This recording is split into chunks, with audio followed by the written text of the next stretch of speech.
Okay, so thank you so much, Simon, for coming. Really happy to have you here. Thanks for having me. Great. So do you mind just letting us know, for anybody who's never seen your short, what is your short and what happens in it? Wait, I'm going to restart. Can you a little bit more this way? Yeah. I want to get halfway.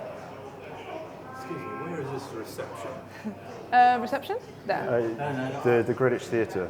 The green, yeah, where is it? I think it's down the road somewhere. I don't know actually. All right, which way? Yeah, I'm not sure which way.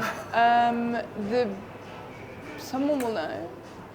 Okay, I'll ask. Yeah, sorry. we are going to go there, but we'll be 10-15 minutes, so it's up to you. Okay, let's go for it. Oh my goodness, most interrupted interview ever. Okay, thank you so much for joining us. Do you mind letting us know a little bit about your film, what happens, and what the kind of synopsis is? So my film is The Future Can Be Yours, and it is about a man and a woman who fall through the trapdoor of infinity. Nice. And where on earth did you get that idea from? That's a very good question. I've got no idea, but it was the thing that we ended up making. I tend to be interested in weird ideas, but struggle to be able to visualize them. And we were able to use some AI to visualize weird kind of locations. Yeah. Nice. Okay, cool. And so you used AI? Yeah, we processed half of the film's frames using AI to transform it into this weird kind of hallucinatory world. It was a long rendering process. And how was that? How was that using AI?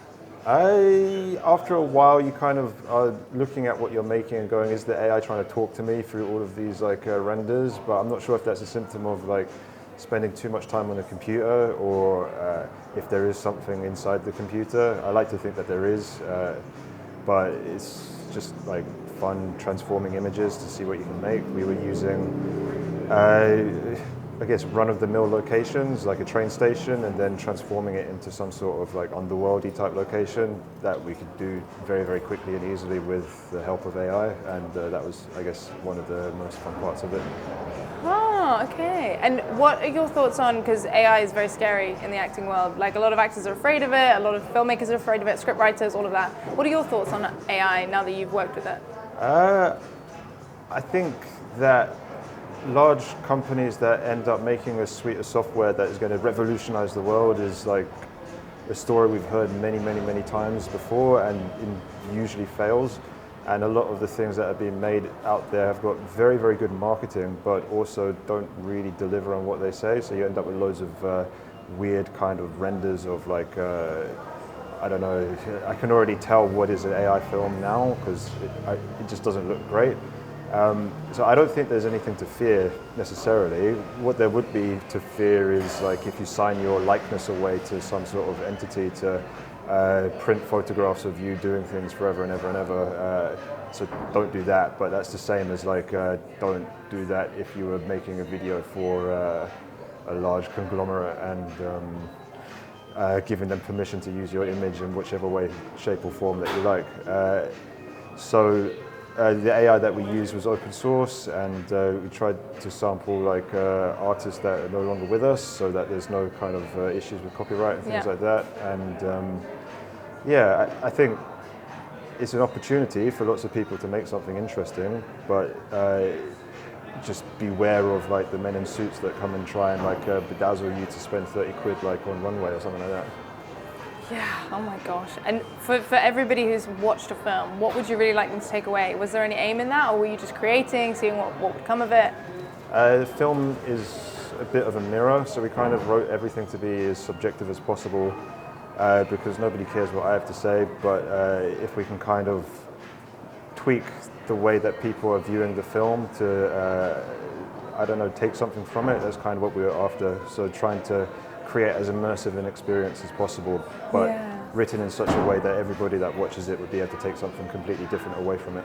Yeah, okay. And how did you find, how do you find planning what to do now that you have the film made? Were you sure where to submit it to? What kind of festivals you want to do with it? When does it end? Where do you want it to go? Well, we definitely wanted to send the film here because we had a film last year that was screened here that was very, very meaningful for us as filmmakers, because I don't know, it's nice to have a screening in an event and somebody validating your work ultimately. And the whole vibe of the festival is really nice and fun, and we definitely wanted to send the film here to be screened. Otherwise, we kind of are now making decisions based on where it's been sent to and what we get into. So we're going to be in France next month at a film festival, and then Lovely. in Germany in competition, and like this massive festival with thousands of submissions, which is really exciting. Shit, nice. And we kind of have to get used to playing the circuit a little and doing the side of filmmaking that you never kind of envisage that you have to do when you're like writing your screenplay or whatever. Yeah, no, for sure. Have you done much screenplay stuff as well, or just film? Yeah, I mean, I write and direct everything, so it's we had about like 5 drafts of the screenplay that were completely different each time, and I tried to not do it too much because it can be kind of like wasted time if you don't end up using the screenplay. So you try and make it like concentrated effort rather than like a pursuit of something to do. And is there anything you'd like to kind of share with any film producers who are hesitating or they aren't quite taking the leap that you can share with them now that might help them to like take that leap and just make that film? If you don't make it, it won't exist. So like, if you want to be a film producer, filmmaker or whatever, then you have to make a thing and see what happens in the world. Once you've made it, whether or not somebody likes it or not is completely out of your hands. It's a subjective thing, how a person views your work. So it's up to you to make the thing, find your people, find your audience, and then go from there. But if you don't make it, then you can't do that, and then you're just like stuck in your room, kind of being sad, and it's not that interesting as a pursuit of like life, I guess. Yeah, brilliant. Thank you so much, Simon. Like, that's really thanks for having me. insightful. And I appreciate that. And I hope somebody will see that and make their film because of it. I really do. I hope so too, because Yeah. like it's better to have more films in the world. Yes, right? Okay, cool. Well, thank you for your time. And it was really good to meet you. Nice one. Good, very nice.